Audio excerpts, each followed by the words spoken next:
Hey guys, in this episode, let's go through how to buy your first home in Australia. So many of you want to buy your first home, but it's a really overwhelming experience from where to buy to what entity to buy it in, how to get the right loan, how to actually sign the contract, how to negotiate, etc.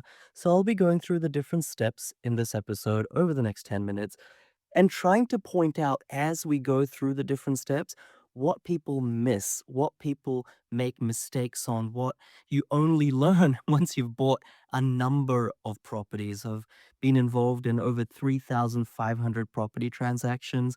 And so hopefully some of that knowledge distilled within, of course, 10 minutes, only so much I can say, will help you avoid a lot of mistakes. Because let's face it, this is probably the most expensive mistake or investment decision or PPOR decision, principal place of residence decision, you'll ever make. Welcome to the Oz Property Investment Mastery Podcast. My name's PK and I help busy people build passive income by buying top 5% growth and cash flow property and build a portfolio using data without wasting months doing research, spending weekends at inspection or catching flights, or dropping $10,000 to $20,000 on buyer's agents every single time. So if you're confused, lack confidence, and just overwhelmed with all the information and marketing misinformation available online and don't know where to start, then this show is for you. So the first thing you want to do is you want to make sure you buy in the right entity. I know so many of you, let's say you're married, you'll really be tempted to go halves 50-50 between husband and wife or something like that. Or maybe if you're a little bit more astute, you might say, okay, 100% in the wife's name if the husband's already got a bunch of different assets or vice versa. But one thing I just want you to consider, this is not financial advice. One thing I want you to consider is that on average in Australia, people move out of their houses every 7 years. What that means is in Australia, we have just over 2 million property investors, but around a million of those aren't intentional property investors. Rather, they're people who bought their own home and then decided to upgrade later on or decided to downgrade later on. And they decided, hey, why sell this property? I mean, property always goes up in Australia over the long term. Why not keep it? We can afford to keep it, so let's keep it. And so they weren't really intentional property investors. Chances are, after about 7 years, you'll also look to upgrade as your financial performance at the workplace and your business improves. You have more deposit, more serviceability, more cash flow. Or if you're in the later years of your life, you might decide to downgrade, and in which case you might want to keep an asset that funds your retirement, it gives you passive income. The reason I said all that is if that's the case, you guys talk to your accountant, you might want to buy it in a trust. Yes, there's other things in a trust that are downsides of buying a PPOR. You have to be cognizant of things like capital gains tax, etc. But being in a trust, what it means is that if you ever make it into an investment property, and if it's then paying for itself as, let's say, 5, 10, 15 years down the line, the market would have increased, it would be worth a whole lot more, rents would be much higher. It might be self-sufficient, that property, right? Might pay for itself. In which case, if it's in a trust, you might find that the banks ignore it completely if it's self-sufficient in that trust. All the income is offsetting the losses, in other words, the mortgage repayments. The banks may ignore it from a borrowing capacity perspective and allow you to buy a much bigger dream home. So that is one consideration of buying in a trust. There's so many others, like the ability to choose between husband and wife, how you split the income, the net income from that investment property. You don't have to lock it in stone like if you do buy it in a personal name. If a husband owns 100%, all that rental income goes to the husband. But if you buy it in a trust, discretionary trust that is, you can decide as and when you want to distribute some to the wife, some to the husband in different percentages in different years. So it gives you flexibility. Anyway, we don't have so much time. So that is the ownership aspect of it. Talk to your accountant. Number two, talk to a mortgage broker. A lot of you are super tempted, right, to go to the bank, ANZ or whatever, and say, hey, this is my income, this is my pay slips. How much can I borrow? But I guarantee you, well, let's say 99 times out of 100, I'll say that if you go to a mortgage broker, they will have the ability to talk with 30, maybe 35 different lenders, including ones you probably never even heard of. And that way you can maybe get a much, much better interest rate. Whole lot of other benefits of going through a mortgage broker as well. They're free, by the way. The bank pays them, not you. So they're free and they're working on your side, and then that way, you can get a much better interest rate and maybe a much better loan product without having to go to a bank. With mortgage brokers, you do it all from home. Super convenient. So that's step number two. Step number three is then once you know how much your budget is, because the broker told you, hey, PK, you can afford, just making this up, $500,000. Okay. That's what the bank will lend you. I see you've got $100,000 in deposit. So that's $600,000 of property that you can afford. Then you can simply narrow down your suburbs and the specific property type. So we know if you go on real estate or domain, it's really super simple to filter, right? Filter down what suburbs meet your grade. You may decide to buy a freestanding house, townhouse, or unit.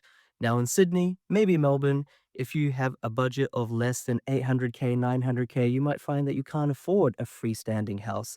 Okay. So you, in that case, need to go and look for townhouses. But in terms of order of preference for long-term capital growth, remember, think about it as an investment decision and a PPR decision. There's emotions involved, right? There's emotions, school districts and where your friends and family live, where you like the vibe, all of that is important. That's like the emotive circle. And then there's the investment circle. What will actually go up in value so that in the future you can recycle your debt and make wise investment decisions. You can make it into an investment property. And in general, you can grow your net wealth as fast as possible. It might go up in value rapidly. You can take equity and buy investment properties. And so there's these two circles. Try to find the concentric circle. Try to find in the Venn diagram where it intersects. Okay. And that is done by choosing the right dwelling type, always in the favor of houses, freestanding houses first, then townhouses, then units. And then of course, look at data. Try to avoid buying in a place where in 5, 10 years' time, there's going to be thousands of new lots approved by the council, and the developers, builders are going to come in and build thousands of new townhouses or houses or high rise units or whatever.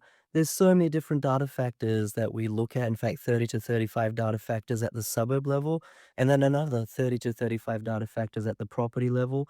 But that's one of the most important ones. And you can go to ABS website and see the building approvals, call the council and see what their plan is for that district, for that region, for that neighborhood going forward. That's the suburb selection phase. Now, when you've done the suburb selection phase, it's down to the property selection. When it comes to property selection, you want to make sure, there's so many things to look at. Make sure you're away from floods. You just go on the local council website. You don't want to be in a flooding zone whatsoever. You don't want to be on a main road. Maybe you don't care about the noise, but others may, and therefore the resale value of the property reduces. You don't want to be right opposite a school zone or a school either. It might sound really convenient, and it probably is. Maybe a lot of people don't mind, but then the traffic and noise pollution increases. You don't want to be too close to high transmission power lines. You don't want to have one of those ugly power green boxes in your front yard. You don't want to have some unsightly easement, that allows different people into your backyard of your property very regularly. There's so many things to look at, but once you've identified your property that checks all of these boxes in terms of what to look out for, what not to look out for, then it comes to negotiation. And when it comes to dealing with sales agents, it's not a combative relationship that will help you. You try to negotiate best you can and try to go on real estate in the sold section, see similar properties that have sold, similar, let's say, 4 bedroom, 2 bathroom, 2 garage, see what they've sold for, and therefore you can value the property. Don't overpay by just going off what a friend paid a year ago or what CoreLogic says or what the bank website says. All of those are wrong. Do that research yourself. Go on the sold section real estate and see what similar properties are going for. Find like 9, 10 of them. And therefore, your market understanding will rapidly improve. And then when you put an offer on, you have to do it in a contract. In that contract, make sure you put it subject to building and pest. Speak with your conveyancer at this point. You can find a conveyancer, and the conveyancer will help you review the contract before you sign it. But make sure you get words to the effect of to the buyer's absolute satisfaction in terms of building and pest. You don't want there to be massive issues, okay, with roofs, draining, plumbing, electricity. In fact, these are the four things that people have buyer's remorse over. They buy a property, they don't do their due diligence, they don't get the right contractors or tradies in to inspect the property. So make sure your contract is subject to these things and, of course, subject to finance. And your broker will help you decide whether that should be 7 days, 14 days, 21 days, or something else. Of course, that's formal finance approval from the bank. The contract should be subject to it. If it's not, and the bank decides they don't want to lend you money, well, then you can't really get out of the contract. So those are the two most important things. And then when you have gone into a conditional contract, i.e., you've signed the contract, the seller has signed the contract, at that point, it's important, A, to work really diligently with your mortgage broker to make sure you're giving all your pay slips, the paperwork so that they can get finance formally approved, but also get a roofer to look at the property, especially if the property is established, 20, 30, 40, 50 years old. I know you can just use a building and pest inspector, and I do recommend that, but for the older properties, spend $200, $300, get a roofer on that roof and look at their property because roofs are often the most expensive things to rectify or replace. It can cost $100,000 plus to redo a roof and plus many months of downtime. If it's a very old property, get an electrician in to see if the electrical work is still good. And then drainage, get a plumber in if it's a very old property to see if the faucets are working fine, if the drainage, stormwater, sewerage, everything to the mains, if there needs to be a pump in the back, if it's on a slope, which I would avoid buying a property on a slope. If there's something like that, make sure that all of the electrics and all of the pump and all of the drains and pipes are doing what they need to do. Because the last thing you want to do is get into that property, take the keys, and then that stuff doesn't work, and no one's really gonna test everything unless you ask them. Those are what the inspections are for. When we moved into this home, right now I'm in, when we moved in, first night was winter and the gas furnace wouldn't work for the heating. And, silly me, I didn't get a contractor in to do my due diligence to see if the gas furnace was actually working. When we inspected the property, it was. By the time we moved in, a few months later, it wasn't. Okay, so I didn't really go into the depth and understand and get them to look at every single thing regarding or related to the heating. That was my bad. I don't want you guys to make the same mistake. So once all those checks have been passed and your finances approved, then you tell your conveyancer, hey, all good. You can tell the seller's conveyancer that I'm happy to go unconditional. And as soon as you go unconditional, you can't really go back. Okay, that doesn't mean you've settled the property. Settlement might still be a week away, 2 weeks away, 3 weeks away, 4 weeks away, whatever the contract says. And by the way, you can negotiate all this before you sign the contract. But at the unconditional phase, you can't really backtrack.